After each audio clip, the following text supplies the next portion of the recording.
I would like to take this opportunity to thank everyone who has watched and contributed to our Tuesday night podcast. Our August 17th premiere represents episode 52 and our first full year of our podcast. Our staff, our guests, and myself truly appreciate you, and we will continue to work hard to bring you the most value, as you should expect, when it comes to buying, selling, improving, and investing in real estate. Never hesitate to reach out to us, and we always appreciate your comments. We're wishing you and yours the best. Take care.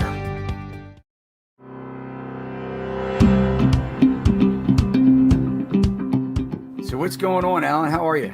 Terrific. How are you today? Doing well, man. You in France right now? I'm actually in Italy for a week or so. And Just a nice break from New York. You're the traveler. I have family in Europe. And Europe's small. It's easy to get around. Yeah. So when you heading back to New York? A week, 10 days. But, it's funny. It's a working trip because I remain very busy. And tenants are a lot more tolerant of kind of remote tenant representation, I would almost call it. I can set up tours remotely, and they attend, and it's easy enough. So I find myself not having too much of a vacation, but I'm busy, which is good. That's awesome. Well, we're going to have some fun. Looking forward to chatting up here and talking about New York City and what's going on in your state. So, the world keeps an eye on the Big Apple. That's New York City. With an estimated population in 2020 of well over 8 million people, distributed over about 300 square miles, New York City has been described as the most cultural, commerce influencing, entertainment, and media capital of the world, amongst many other things. With a record-breaking tourism all over the world, New York City has some of the world's top tourist attractions. The Empire State Building, the Statue of Liberty, Central Park, the Broadway Theater District, which I've gone to personally quite a few times, and Times Square, just to name a few. And over the last year or so, New York City's been in the news quite a bit with the pandemic. And, people moving out of New York City. Some people were calling it the mass exodus. Businesses have struggled like they have all over the world, actually, and especially in Maryland here too, where I live. But for many that love the Big Apple, they now see it as an opportunity because New York City had some of the highest priced real estate. It was almost impossible for many businesses to make money or even open a location in New York City.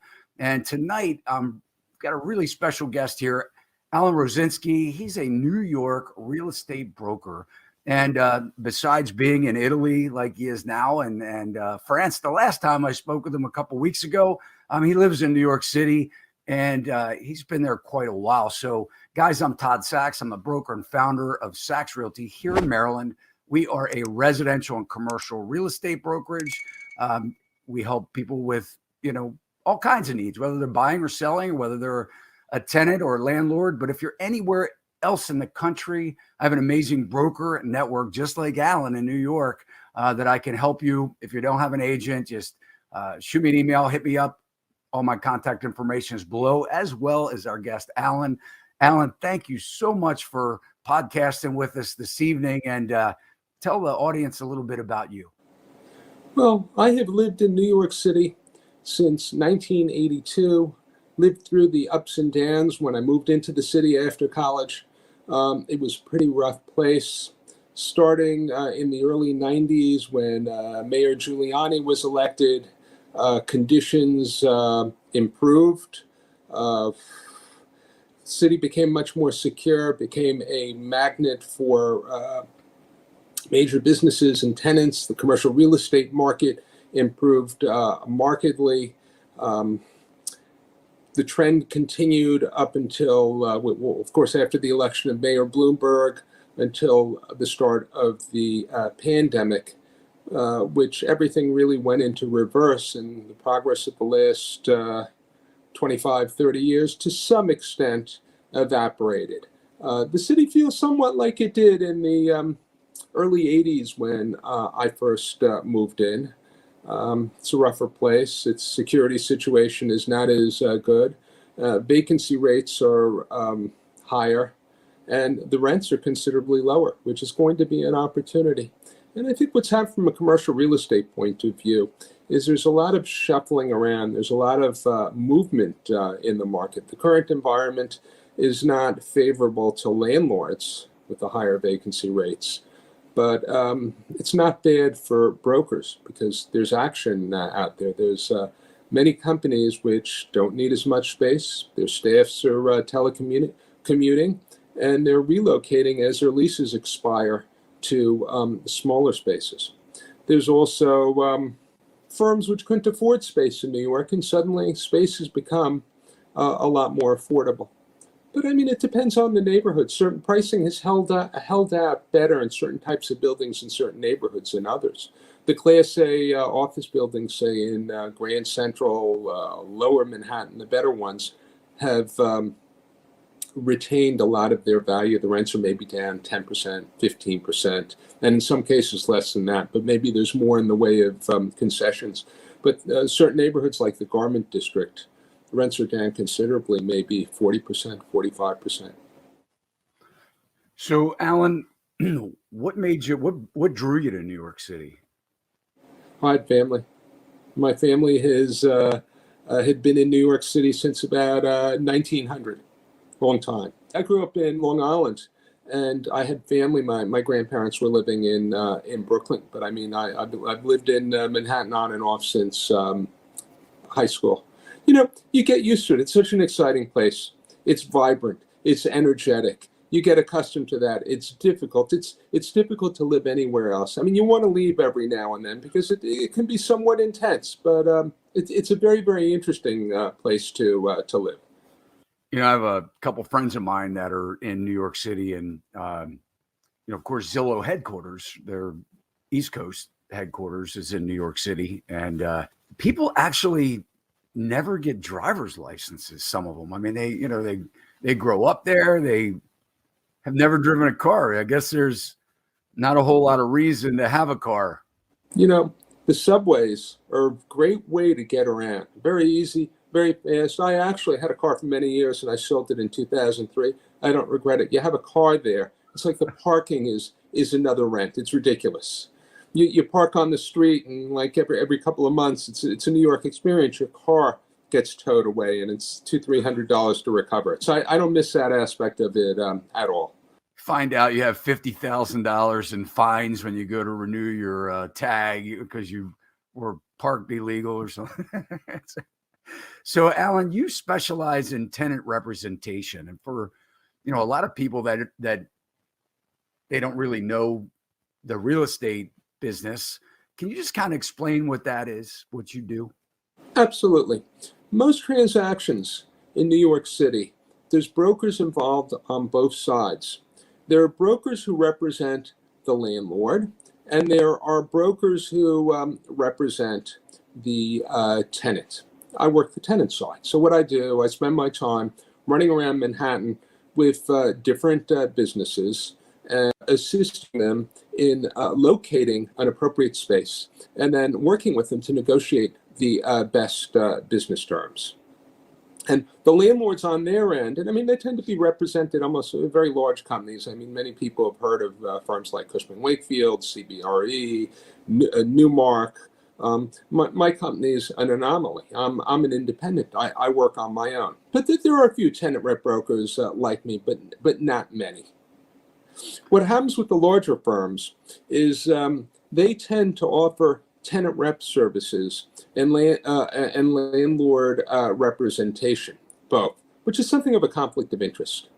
I work the tenant side. Makes no difference to me or any tenant rep broker where a tenant goes because commission's the same wherever you take them. Do you feel like they kind of push you out any being an independent? I mean, if when you're looking at space and they're maybe representing both sides of the transaction, I mean, do you find where you have to fight harder as an independent? Oddly, it's kind of the opposite. I get the feeling that the brokers on buildings prefer that a tenant is represented by a broker because the tenants just they don't know what they're doing. And I mean, there's misconception frequently among tenants that they're going to be better off representing themselves, and that a broker really changes the economics of a deal. And I don't think so at all. If they have a tenant rep broker who knows what they're doing, it just gives them leverage and more exposure to inventory in the market. So is New York a broker-only state, or do you have to be affiliated with an actual brokerage? Well, you cannot do what I do as an agent. You must be a broker. And then to become a broker, it's a certain number of transactions where you accumulate points, and then you have to take an exam. But I mean, I worked as an agent for maybe 3 or 4 years before I got my brokerage license. And then I worked under another broker, even though I was a broker, as an associate broker for another 4 years before I went out on my own. I mean, I was very lucky. I was mentored very effectively. I learned from some really top people. I mean, there's a learning curve. There's a learning curve in this business. It takes years, particularly in a city like New York, because it's a very, very complex market. So obviously, growing up in New York City, I mean, you knew the area pretty well, but when did you actually start selling real estate? 2004. I started working for a company by the name of Signature Partners, doing cold calling for about 2 years, which was a real experience. That's another age. Nobody ever does cold call. I don't know how much people do cold calling now. You mean like knocking on doors? A combination of both. I was picking up the phone. I created a database. I must have been making about 200 phone calls a day. And I'd actually go into certain office buildings and I'd knock on doors. I got myself thrown out a number of times. And every now and then I'd get a hit. Something would happen. The first deal I was involved with was a company. They manufactured uniforms by the name of Brigard. And I took them out of a building, 215 Park Avenue South, which is owned by SL Green. It's the largest landlord in New York City. They're a real estate investment trust. And I took them over to Long Island City. It was a deal of 10,000 feet. It was a nice commission. And I did a few like that, but, cold calling got a little bit tough after a couple of years. I started getting referrals, started to know people, started to market in somewhat different ways. But it got good experience. Yeah, I was cold calling too when I was young. I actually sold encyclopedias door to door. And you want to talk about something that's a tough sell, man. I mean, it probably ranks up there with probably worse than selling vacuum cleaners, actually. But it's pretty bad. I mean, it was. I had a lot of doors slammed in my face. I mean, you think about people knocking on doors now. I mean, it's hardly ever done, but people want to talk about rejection. You get a lot of rejection when you're cold calling. These are character building experiences. And I mean, you get that in a different respect in this type of business. I'm sure any aspect of sales, because even if you're not rejected initially, I would say if I work with 10 requirements, actually start to show them space, maybe I'll make a deal on 2 or 3 of them. The majority of them, for a variety of reasons, doesn't pan out. Though I would say one nice thing about the pandemic, those numbers are greatly improved, because if somebody is running around now, they tend to be a little bit more serious. Yeah, they're definitely That's the bright serious side of it. Yeah. So what do you specialize in? I mean, there's office space, retail space, industrial space. I mean, what's kind of like your area expertise? I have a variety of, say, sort of niches. I get so many phone calls, such a variety that I can do. There's certain things I'll avoid. Anything which is the leasing of commercial space. At this point, I know this market very well. Whether it's medical, I get a fair amount of inquiries from healthcare-related tenants, from startups. I mean, it's sort of odd, because there's like a certain fashion. I could get a year, there'll be a lot of inquiries from, say, fintech companies. What I'm doing now is I have a cybersecurity firm that I'm working with. I have a life sciences tenant. They're opening up a lab to do commercial testing of influenza and COVID-19. It depends. You can get a particular year where there's growth in a certain industry, and I'll tend to get phone calls. So when we spoke a couple of weeks ago, you had mentioned that about 10% of the people working in New York City are actually going in the office. Is that I mean, fair to it say? really it's variable. It's variable. Certain industries have been hit less. Like in Manhattan, there's a number of landlords which specialize in medical space. You get certain medical buildings like 200 West 57th Street, 133 East 57th. You go into buildings like that, and it's like it was pre-COVID. You go to certain neighborhoods where you had a lot of creative tenants, PR, advertising agencies like Soho, and you walk into these buildings. You could drop payment. It's like they're empty. They're totally vacant. Now, I've been out of New York about a month now. At the end of July, it seemed like in most commercial buildings, conventional office buildings, maybe things were back to 25, 30%. Now, the pandemic's a little worse in the last month. But oddly enough, despite that, that doesn't mean the vacancy rates have increased that much, because many of these landlords, they sign long-term leases with AAA tenants for large chunks of space, and these tenants just can't disappear in the middle of the night. So even while their staff isn't coming into work, these buildings the landlord's still collecting rent. So when you have these great tenants, I mean, there's a lot of consolidation expected, right? I mean, where, people are, I've heard really two sides to this scenario. We kind of thought here in Maryland, when the pandemic hit, we thought, geez, this is just going to be the end, because we were already starting to see where office space was getting smaller, where you had your typical head down desk space.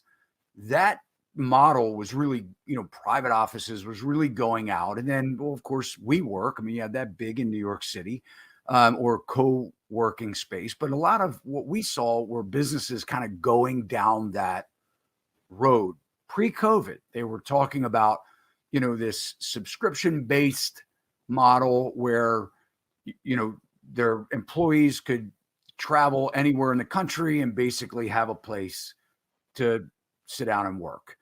And but what we've seen here is that at first, when the pandemic hit, people were working at home, and the employers were saying they were getting a lot of production out of their employees. They were saying, wow, we're saving so much money. But I think recently we're starting to hear where the businesses are saying that has gone the exact opposite direction, that they need to get them back in the office because they feel like production has slowed down. What do you guys, what do you feel? I mean, do you think things are going to push to get back to a hybrid model, a full capacity office model? I mean, what's your thoughts? I think it's going to be a hybrid model. People be given the option in many cases to work at home a few days a week. Some companies will put pressure on their employees to come back. There'll be a small minority which will attempt to do everything remotely. I happen to think that most companies want their staff back from a productivity point of view. I mean, I hear that repeatedly, that they just can't get as much done. They can't monitor what's going on. And I mean, there's always, companies have cultures, and you can't, kind of kills interaction if everything is through Zoom without any personal contact. People get used to this. They already are a lot more than they were 18 months ago. I mean, that being said, I think there'll be a reduced demand for office space. And in Manhattan, there'll be many commercial office buildings which will be converted to condominiums, affordable housing. So what will happen? The market will adjust. There'll be eventually less supply. Things will normalize somewhat more. There'll be more demand. And who knows, maybe prices will be higher in 7 or 8 years than they were in 2019. Well, we're kind of seeing the same thing where the conversion of these buildings, or at least the thought of converting these buildings to lower density. So it's an easier, permitting process. Certainly residential requires, at least here, a lot less parking than does office space. But as we're starting to see where businesses are consolidating and they're reducing the amount or their need for as big of an office, like you said, more like a hybrid model, whether they have an A team or B team, and they come in certain days. We do expect that there is going to be a reduction in the need for these big offices. At the same time, with health concerns, there's going to be less density. People who do go back to the office companies that send people back, they're going to require more space for individual employees. Say the benching that was so prevalent before may be out the window. People are going to want to have private offices or cubicles, more space around them. And also, I think what this is going to be very good for is the co-working industry, because there's so much uncertainty now that companies are going to want to lease space, sign licensing agreements for a month to month, 6 months, a year. I've really noticed this. Very few 5-year, 10-year leases. I keep, getting these requirements from tenants that want to landlord do a 1-year lease term, 2 years, 3 years. It's, 10 years is rare now. And, and I'm sure that the landlords don't want that either, right? I mean, it's not just the tenants that don't want it, because if you're locking in at a lower rate now in order to secure that tenant, if they are successful and they make that space work well for their business, they want the ability to raise the rents. They don't want to lock them into a long term or just bring somebody else in altogether. They get hit either way, because the value of a building is the ability to mortgage it. In these short-term leases, they don't give the landlord much of an ability to get a mortgage on the property. It depends how far if they're really taking a hit, I think they're a little more reluctant to commit for a longer term. Or what they'll try to do is they'll have large bumps in the rent. They'll give them let's say they sign a 5-year lease, they give them a special rate for 2 years, and in 2 years there'll be a bump, 10%, 15% in the rent. So give me some kind of an idea. And I know the ranges are all across the board but sort of like we're dealing with New York City. What's there? 5 sections, main boroughs or district in New York City? The business districts are south of 59th Street. So you have Midtown, which is Times Square, Grand Central, the Plaza District, Garment District. You have Midtown South, which is more of a creative neighborhood. It used to be a manufacturing neighborhood. So you get a lot of very appealing loft space there, and that encompasses the Flatiron District, Chelsea, Soho, and then you have Lower Manhattan, which is the Financial District, World Trade Center, City Hall. But those are the major 3 business districts. And then you have the Upper East Side, Upper West Side, and the boroughs. So if I had to tell you about Maryland and sort of like square foot pricing, I would tell you that if you're in the office space, needing office space, that the ranges are going to be somewhere from $10 to $12 a square foot on sort of like the lower end for professional space, all the way up to maybe $21, $23, just kind of like a basic rule of thumb. We have much higher areas and certainly much lower rent. What are the highest rents? I would say as you get closer into DC, and I'm not licensed in DC, but I would think that you may even be more expensive than New York. It can get pretty expensive, but somewhere in the neighborhood of, in the $30 per square foot price range, you can be in a pretty decent area. Give us some kind of a range in New York City, just for our audience to kind of understand the different ranges for office space. I'm not talking about retail, because retail's much higher. You can find office space in a Class C building in the Garment District now for maybe $26, $27 a square foot. You can even get into some pretty nice loft buildings, well-maintained loft buildings, for around $30 a square foot.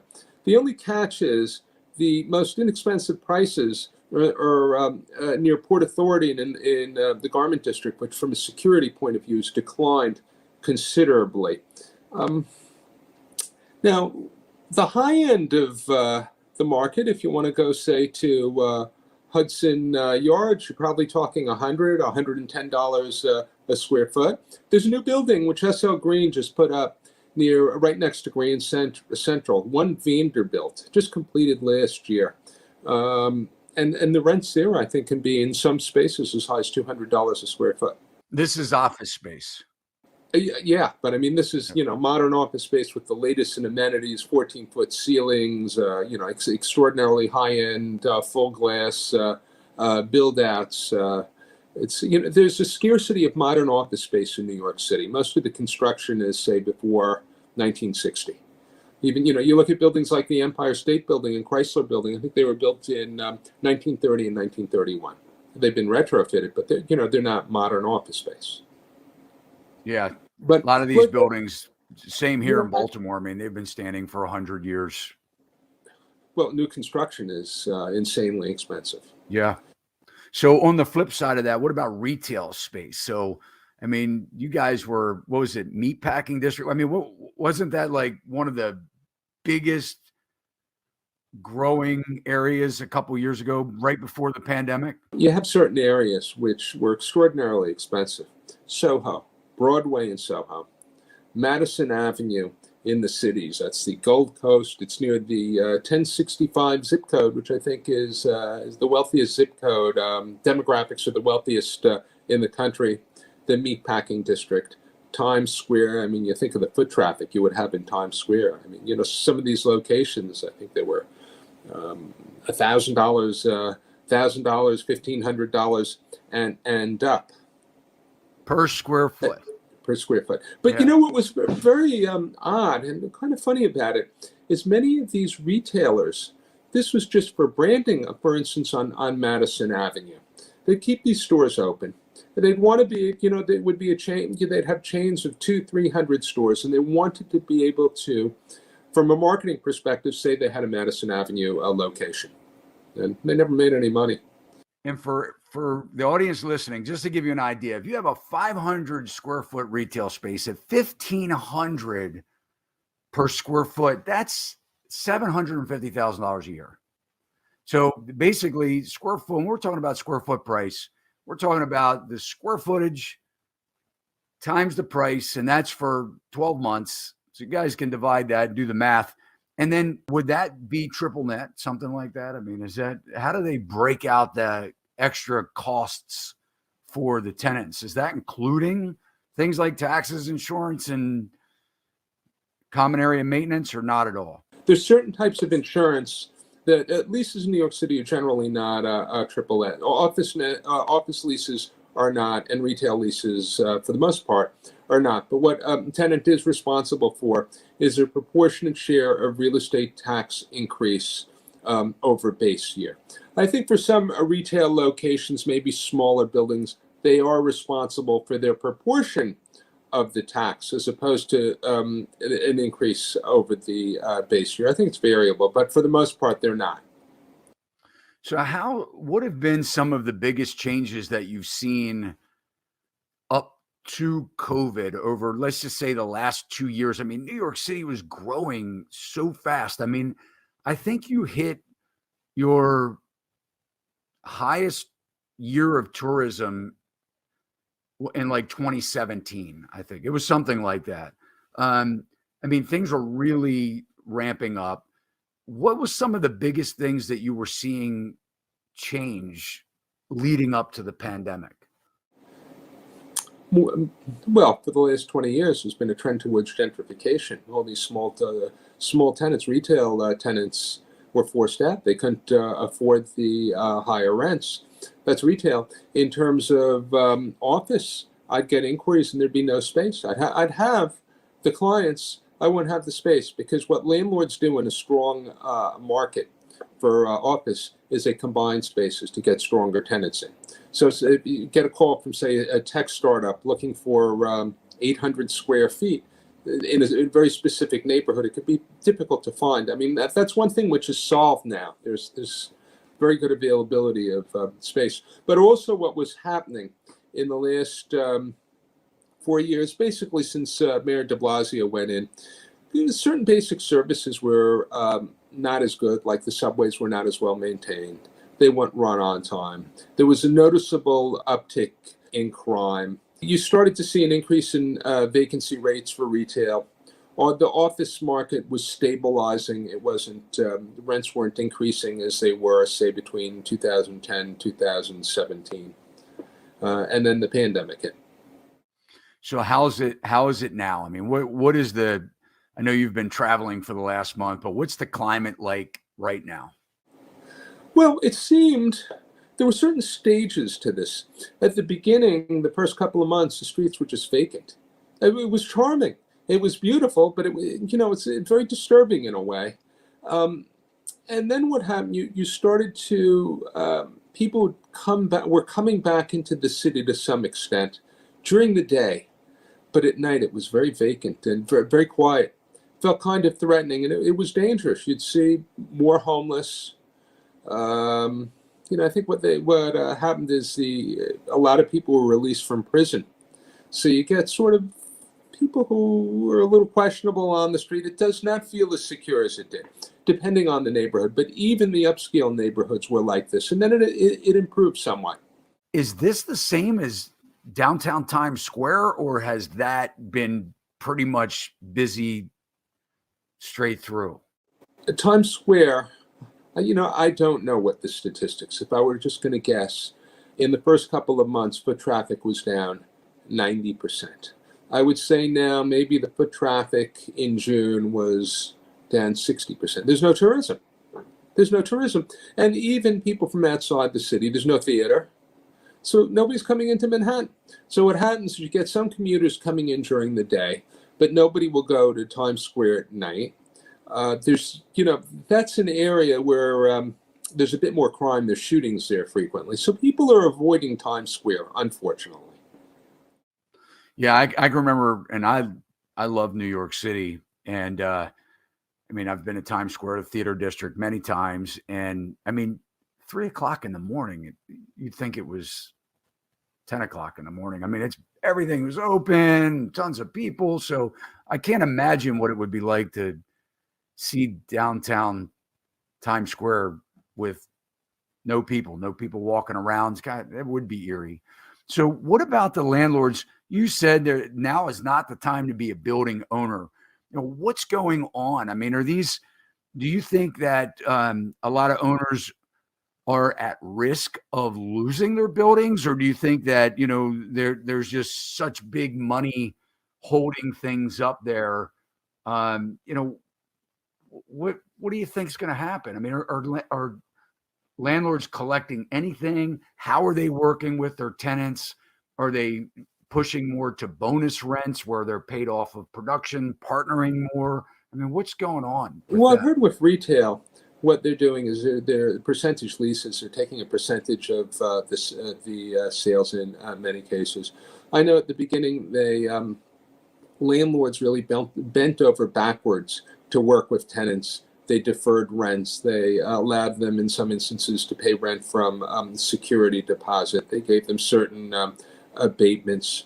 Many of the stronger landlords, the Class A landlords, I think for a while are going to be okay because majority of their tenants sign multi-year leases, which aren't expiring. And oddly enough, they're making deals not that far below rents in 2019. The more desirable Class A buildings. So maybe the rents are down 10%. Maybe they're not even down that much. And so a prospective tenant is getting more in the way of concessions, like free rent, which I think the landlords which are taking more of a hit, or certainly, are the ones in the side street lot buildings with smaller tenants. Because these small tenants, if they disappear in the middle of the night, the landlord really can't do anything. If they're gone, they're gone. They're not collecting anything. So they have a higher vacancy rate. And many of these smaller buildings, they're family owned. They've been in families for generations, and these landlords can hold out. But the ones who are heavily mortgaged and they have a high vacancy rate, they'll be in trouble. We've certainly seen winners and losers here in Maryland. So, depending on what kind of business you were in, during this whole pandemic, A lot of people, obviously, if you're a caterer, you were in really big trouble because nobody was throwing events and corporate, parties weren't happening. But certain restaurants that were, heavy or good at doing delivery service or carry out, prepared meals, things like that, maybe they did better. And certain other businesses, of course, I think alcohol is pretty recession proof. They started allowing them to deliver alcohol as well in some situations. But what would you say? I mean, the businesses that are there, when I think of New York City, I think of very small apartments. These people that live in New York City, they don't have a lot of room to store things. So they're not going and buying all the goods at the grocery store and hoarding goods. So they probably made more frequent trips to the store. I mean, were there businesses that did really well through the pandemic?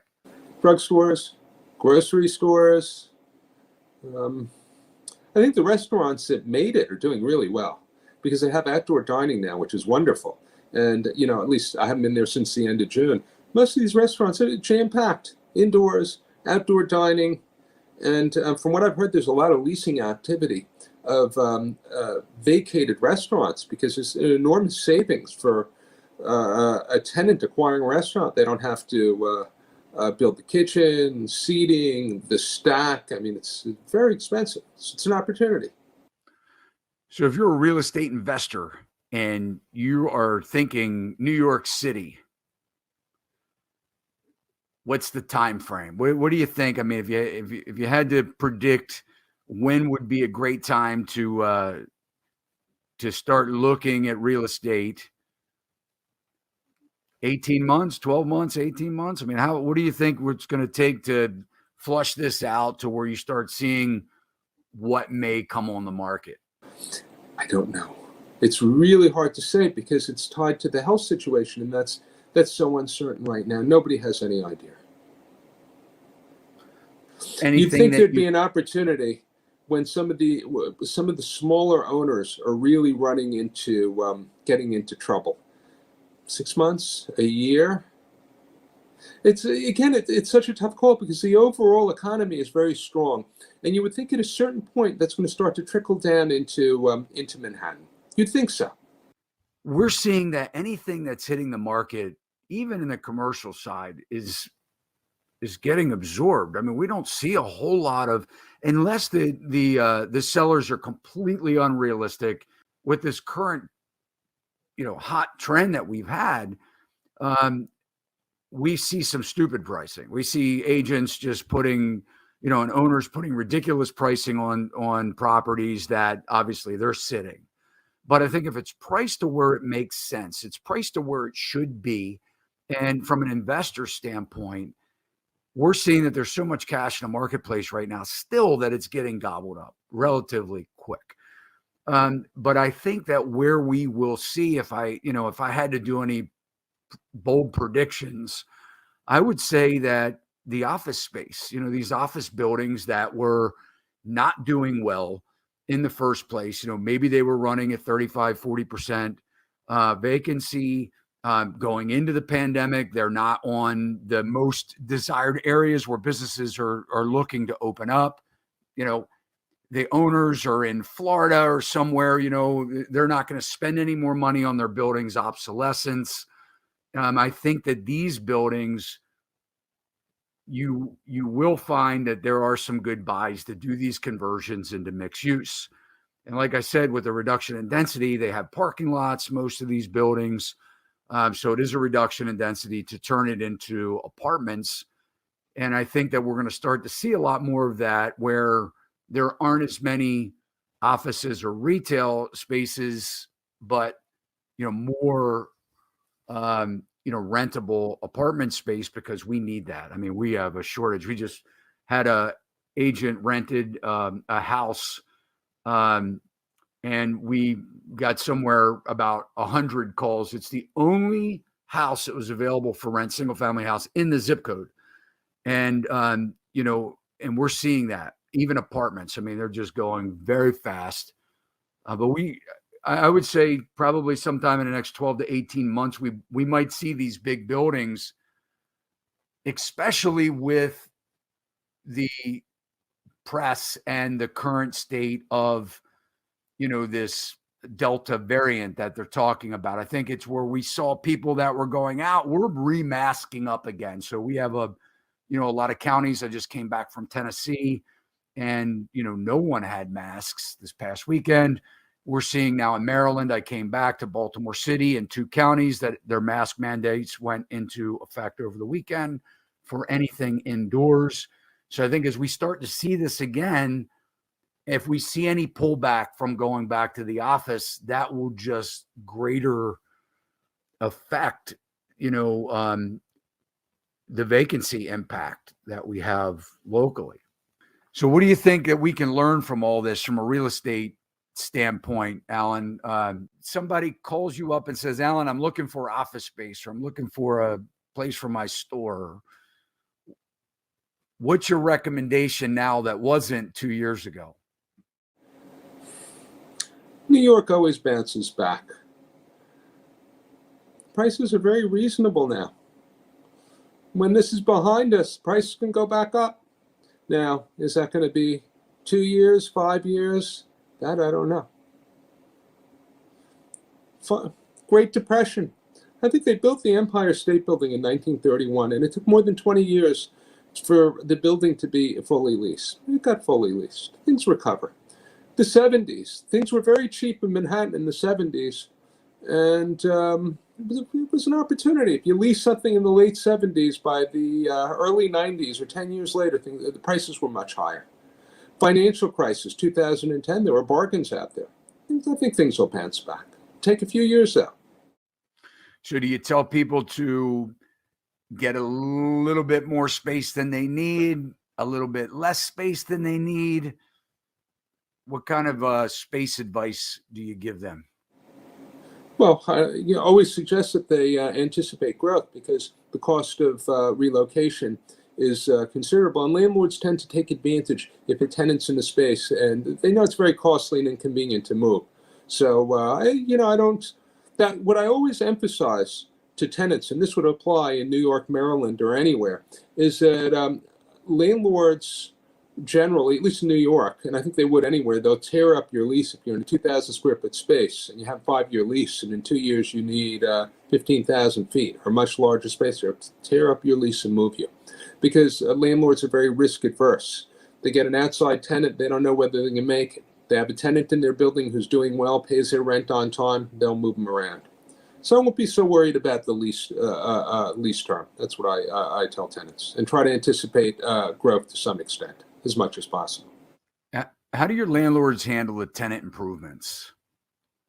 It's a good question, because construction's gotten much more expensive with the pandemic. Costs of materials are much higher. There's a shortage of labor. But generally, in New York City, if there's a decent lease term, landlords are going to build on behalf of a landlord for office space. Particularly in Class A buildings, they'll give a generous allowance, TI allowance, and build to a cap. For retail space, what's customary is they'll give free rent in lieu of construction. It's become a little bit more challenging now, because landlords at the same time, or while they're hungry to get new tenants, they're somewhat more resistant, because getting something built is a challenge now. It takes a very long time, much more than before. Particularly smaller landlords, what happens is I had a deal this year with building on 8th Avenue. Landlord couldn't deliver a space because they were dealing with outside contractors, which kept delaying. And I took the tenant to a building where the landlord had their own construction company. And I think the difficulties with construction, increased costs, labor shortages, are affecting the smaller landlords much more. Yeah, or they just push it off on the tenant, right? Give them a couple free months rent and just say, hey, build it out the way you want. I mean, that's what we see a lot around here with the smaller landlords. They just give them a couple months and tell them that, they're responsible for their own build out. Is that how build outs are dealt with predominantly in Maryland? Do the landlords offer to build on behalf of tenants, or not often? I think it depends on, again, it depends on the landlord and it depends on the tenant. So, they can, certainly offer them sometimes the same amount of money as they're getting per square foot for lease for TI. So, I mean, it just depends on, who the tenant is and who the landlord is.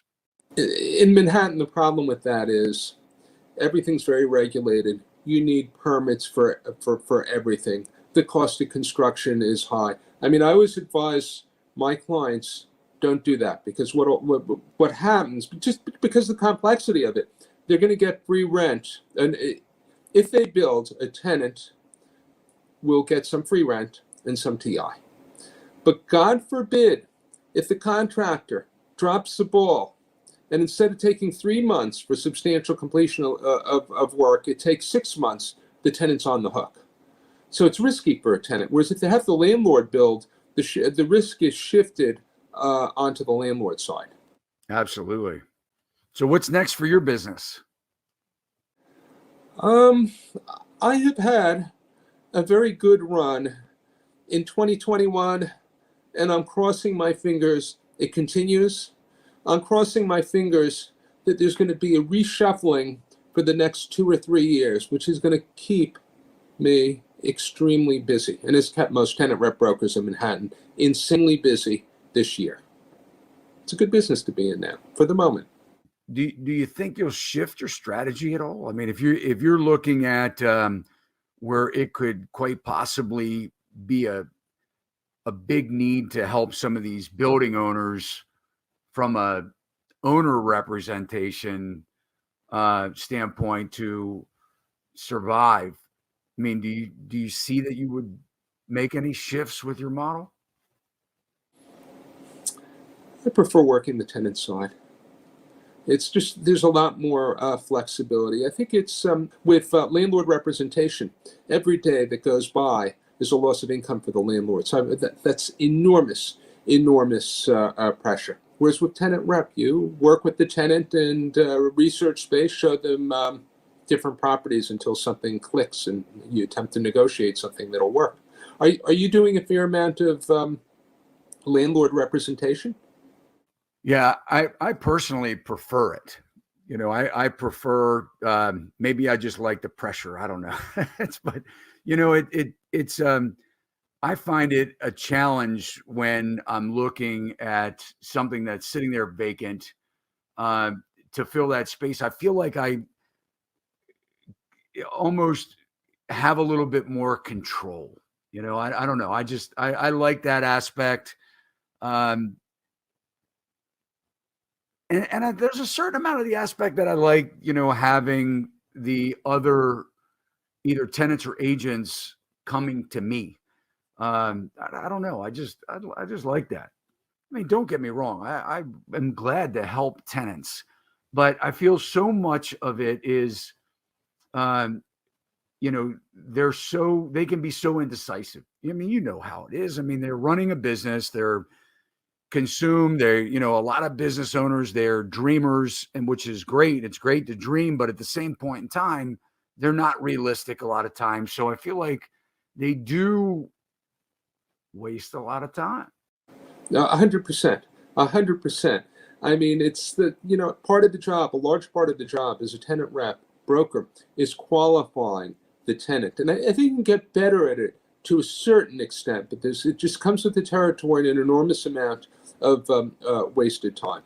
When I did more actual sales, um, what I do like about helping the tenants is identify what's wrong with their location, right? Because a lot of them, they don't know. So, it could be they're so busy working in their business. It could be that they're just on the wrong side of the street. Now, I don't know how important that is, in a walkable community like a city, but when you're driving, it makes all the difference in the world. We have what's known as the going to work side of the road, the coming home side of the road. And a lot of times businesses just don't know that they're isolating a lot of their clientele because they don't want to cross a traffic pattern or they don't want to do a U-turn to get into their business. I like the aspect of analyzing where their business is, what kind of traffic they're getting or what they need, and sort of matching that up. I do like that. But I feel that I can do that too on the owner representation side of things, because if I'm qualifying whether I think that's going to be a good business for that location or not, I can sort of identify it still and make those, kind of save those mistakes that their agent might not know or that they may not know themselves by wanting to occupy that space. So I think that, but I still prefer the sign on the building. I mean, look, you do have a lot more control. That's for sure. Where as tenant rep, you're really in the middle. Yes. And I find it's interesting, there, and I'm sure it's the same in New York. I mean, there's a lot of personalities in real estate, right? And when you get into, I like the commercial aspect because it's a little less emotional sometimes, when you're dealing in residential, and we do both.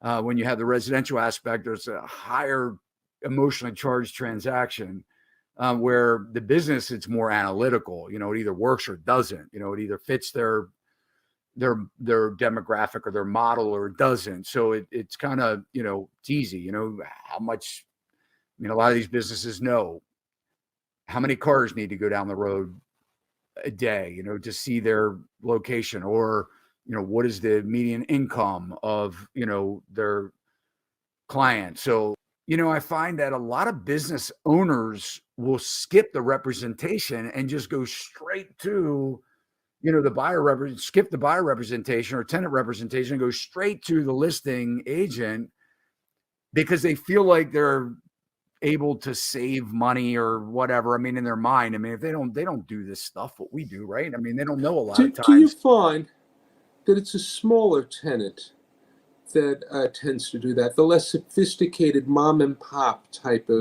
business? 100%. Because I see that. If they have that mentality, I get kind of leery if they don't understand that a broker adds value to a transaction. 100%. When you're kind of going down through your qualification, you say you qualify your tenants, are you finding that these landlords are wanting businesses that have track records? I mean, what is their... Well, that's a very interesting question, because that tends to be a hurdle. A lot of the companies I represent are young companies. A lot of them can be relatively large startups, or ambitious startups, let me say. And the financials can be on the soft side. And that's a major point of negotiation. And if the financials are a little bit soft, there's more security deposit.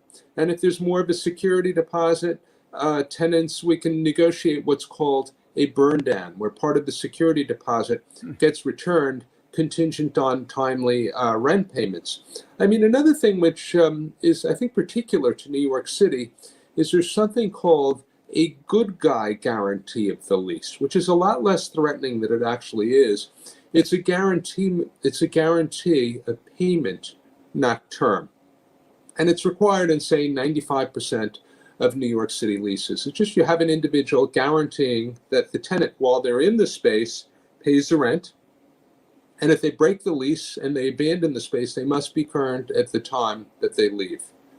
Yeah, the company I'm representing from California now doesn't quite get the concept, but it's pretty much, I think it's mostly New York City. But I'm sure everywhere that's a major challenge is negotiating the security deposit, because it's tied in with everything. If a landlord's going to do work or offer concessions like free rent, they're going to want to be securitized for the risks they're taking.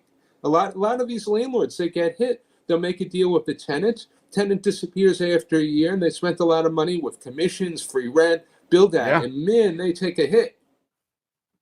Yeah, it's a big expense. I mean, and so understandably so, right? I mean, they're like you said, they're writing the commission check when the lease is signed, and for that term or whatever's negotiated. And you're right. I mean, if something falls apart with that tenant, You get landlords that get burned one or two times, and they can become very, very tough on security deposit. You get certain landlords which will not even take startups, or they get some startup, they're going to want a year's security. Particularly the larger institutional landlords in New York City are like that. so how about as far as the tenant composition? Are the landlords really particular in, I mean, are they looking for businesses that are, offering some type of cross-selling, putting these tenants together, or they pretty much, you can pay the rent, you can lease the space? Well, you get certain buildings which are geared, there's certain landlords which market their buildings in a certain manner. Like, this is smart. Several landlords converted their buildings to medical usage many years ago. Because what was happening is landlords were throwing out medical tenants because of the foot traffic, plumbing, which you could have a leak, cause millions of dollars of damage, and certain buildings converted their buildings to medical. And now they're doing very well in the pandemic. I mean, that's one niche use. You have, for instance, everybody I think has heard of the garment district in New York City. You have all these showroom buildings. You have certain buildings, they're showroom only. You have certain buildings, say loft buildings, which tend to attract a lot of tech tenants, because these tech tenants like exposed ceilings, kind of an industrial chic, sort of tenants which gravitate to buildings like that also are advertising agencies, digital marketing, that kind of thing. I'm sure it's the same thing in Maryland. You have certain neighborhoods that attracts and buildings which attract certain types of tenancy. Definitely. And, but I am definitely a big proponent of, your mix of businesses. If they go well together, it strengthens the center. It certainly is good for all the tenants and that are occupying the space. I'm a big believer to try and, combine those cross-selling opportunities as much as possible. Yeah. So, wow. What do you think is going to occur? What do you think the trends are going to be with in the co-working industry?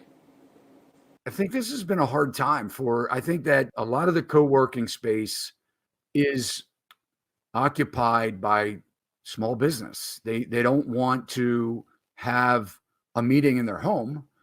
They can work from home, but they don't want to use their dining room as a conference room. They don't want people to know necessarily where they live or how they live. So I think a lot of the people that rent this co-working space are businesses like that, and they've been affected in a major way. And it's an expense that they got rid of because of Zoom. We can now Zoom. You're in Italy. But I think that it will become important to have private space, like you said. If you can now reconfigure that from the big open spaces, that shared space where you're sitting at a table with 10 other people in close proximity, drinking a coffee and working and chatting with people that you've never met before, I don't know that that's going to come back anytime soon, honestly. I think that we're going to see where if they don't have the ability to reconfigure that space and change their model, I think it's going to be tough. How about you? What do you think? I mean, WeWork was big in New York City, right? Co-working in New York City has taken a real hit. I think they're going to be in trouble for some time.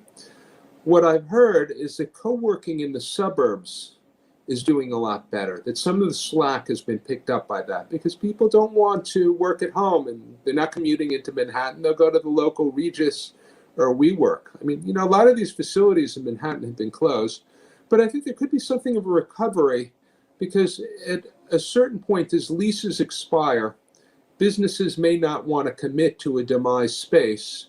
And sort of an intermediate option is doing something month to month or for a year at WeWork or Regis. So they may benefit from this somewhere down the line. We'll see. I mean, it's absolutely, there's so much to this, it's such, it's uncharted water, right? I mean, we're looking at, at least in my career, I've been in the real estate industry for a little over 30 years in one aspect or another. And I've seen a lot of change and a lot of things happen, but certainly I would have never guessed this.